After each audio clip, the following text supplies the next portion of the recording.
Hallelujah. परमेश्वर का धन्यवाद है प्रभु यीशु मसीह के नाम से आज के दिन के लिए सबको जय मसीह की।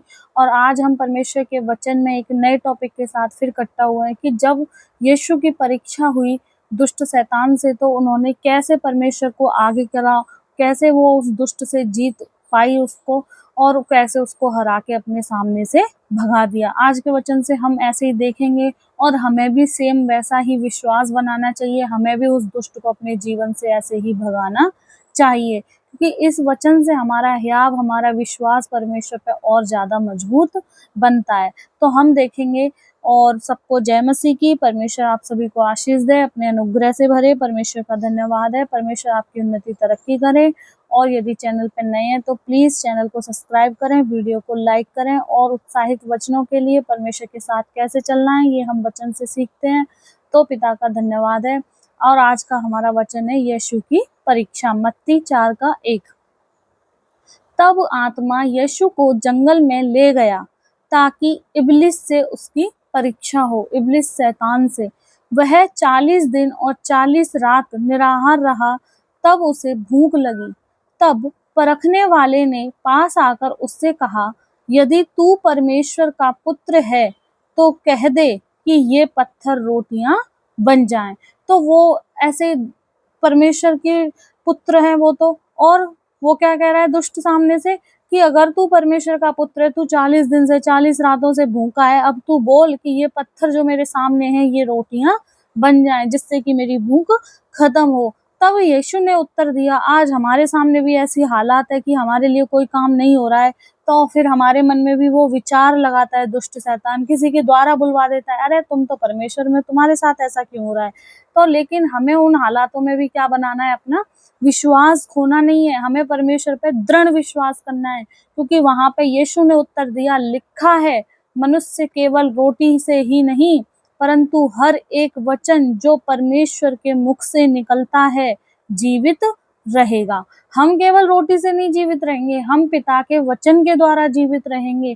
संसारिक भोजन से सिर्फ शरीर मजबूत बनता है, पर हमारे लिए आत्मिक भोजन जरूरी है, जो कि हमारे पिता का वचन है। ऐसे ही हमारी जो भी जरूरतें हैं, हमारे पास कैसी भी हालात हैं, हमें उस दुष्ट को ऐसे ही वचन से जवाब देना है। हमें वचन को याद रखना है, क्योंकि आज हमारा मल्ल युद्ध, एक जगह लिखा है ना, आत्मिक युद्ध के हथियारों को बांध लो, क्योंकि हमारा युद्ध लहू शरीर मांस से नहीं है, हमारा युद्ध उस आत्मिक दुष्ट की सेना से है।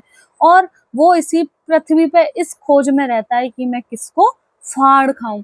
पर लेकिन यीशु मसीह ने उसको क्या उत्तर दिया कि लिखा है मनुष्य केवल रोटी ही से नहीं परंतु हर एक वचन से जो परमेश्वर के मुख से निकलता है। जो आज पिता हमें वचन दे रहा है, उस वचन को हमें अपने हृदय में रखना है और उस दुष्ट के विचारों को खत्म करना है। किसके द्वारा? परमेश्वर के विचारों के द्वारा। बीमारों, उस वचन को याद रखो कि यीशु मसीह ने तो कहा है कि धीरज से को अपना काम करने दो और देखो तुम उसकी महिमा को देखोगे। यदि तू विश्वास करेगी तो पिता की महिमा को देखेगी। हमें परमेश्वर पे विश्वास करना है, उसके हर एक बात में उसका वचन हमें याद करना है। तब 5, तब इब्लिस उसे पवित्र नगर में ले गया और मंदिर के कंगूरे पर खड़ा किया और उससे कहा, यदि तू परमेश्वर का पुत्र है तो अपने आप को नीचे गिरा दे, क्योंकि लिखा है वह तेरे विषय में अपने स्वर्गदूतों को आज्ञा देगा और वे तुझे हाथों हाथ उठा लेंगे।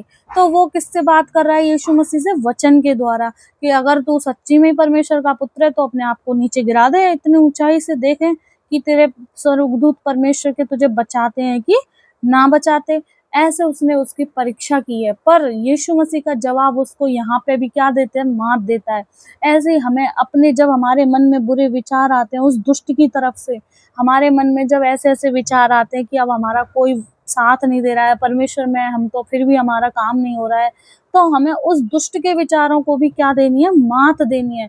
हमें उसको ऐसे ही जवाब देना है, अपने मन को समझाना है पिता के वचन को आगे करके, क्योंकि यीशु मसीह ने यहाँ पे क्या कहा है कि यीशु ने उससे कहा, यह भी लिखा है, तू यहोवा अपने परमेश्वर की परीक्षा ना कर।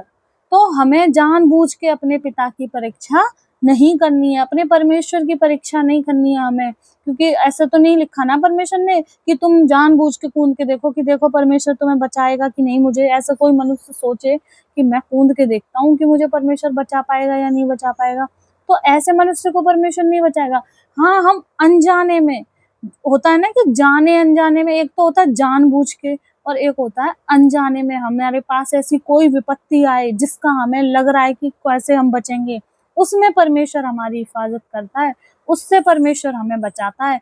तो यीशु मसीह ने यहाँ पे उसको बता दिया, वचन के द्वारा ही जवाब दिया कि तू प्रभु अपने परमेश्वर की परीक्षा ना कर। फिर इब्लीस उसे एक बहुत ऊंचे पहाड़ पर ले गया और सारे जगत का राज्य और उसका वैभव दिखाकर उससे कहा, यदि तू गिरकर मुझे प्रणाम करे तो यह सब कुछ तुझे दे दूंगा। अब वो क्या कह रहा है, सब कुछ दिखा दिया, पूरे राज्य का वैभव सब कुछ दिखाकर, और कैसे बोला है कि यदि तू मुझे प्रणाम कर ले एक बारी तो मैं ये सब कुछ तुझे दे दूंगा। और यीशु मसीह को वो ऐसे लालच दे रहा है, पर लेकिन वो खुद लालची था, वो भी तो पिता का ही एक दूत था, पहले वो भी तो परमेश्वर की महिमा करता था, पर लालच में आया, उसके मन में आया कि ये सब कुछ महिमा जो पिता की होती है, स्वर्गीय परमेश्वर की होती है, ये सब कुछ मैं ही क्यों ना ले लूं। तो उसने स्वर्ग में भी क्या करवा दी, लड़ाई करवा दी, और परमेश्वर ने उसे पृथ्वी पे फेंक दिया। तो वो स्वर्ग से गिराया हुआ ही एक दूत है, पर लेकिन परमेश्वर के पास उससे ज्यादा ताकत है, परमेश्वर उससे ज्यादा सामर्थ्य है, तभी तो वो परमेश्वर है। और फिर वो दुष्ट देखता है कि मैं खुद स्वर्ग में नहीं जा सकता, तो मैं परमेश्वर के लोगों को भी क्यों बचने दूं। पर लेकिन हमें उसके इन विचारों में नहीं फंसना है कि वो हमारे मन में लालच दे, वो हमें हालात दिखाए, हमें उसके हालातों पे भी नहीं डरना है, क्योंकि यहाँ पे यीशु मसीह ने कहा है, तब यीशु ने उससे कहा, है शैतान दूर हो जा, क्योंकि लिखा है, तू यहोवा अपने परमेश्वर को प्रणाम कर, तू प्रभु अपने परमेश्वर को ही प्रणाम कर और केवल उसी की उपासना कर। हमें उस दुष्ट की उपासना नहीं करनी है, हमें उस दुष्ट को प्रणाम नहीं करना है, हमें केवल किसकी उपासना करनी है, अपने स्वर्गीय पिता की। और हमारा परमेश्वर एक ही ईश्वर है, वो जिसने आकाश को बनाया, जिसने पृथ्वी को बनाया और जिसने हमको बनाया, तो केवल उसी परमेश्वर को ही हमें प्रणाम करना है, उसी की हमें दिन रात आराधना करनी है, उसी को ही हमें धन्यवाद देना है, उसी के साथ हमें चलना है।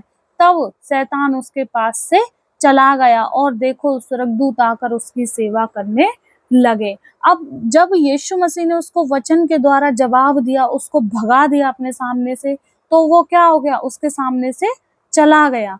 अब ऐसे ही सेम हमें अपने जीवन से भी उस दुष्ट शैतान को भगाना है, उसके कामों को हम ऐसे ही खत्म करेंगे जब हम अपने मुंह से उसको क्या करेंगे।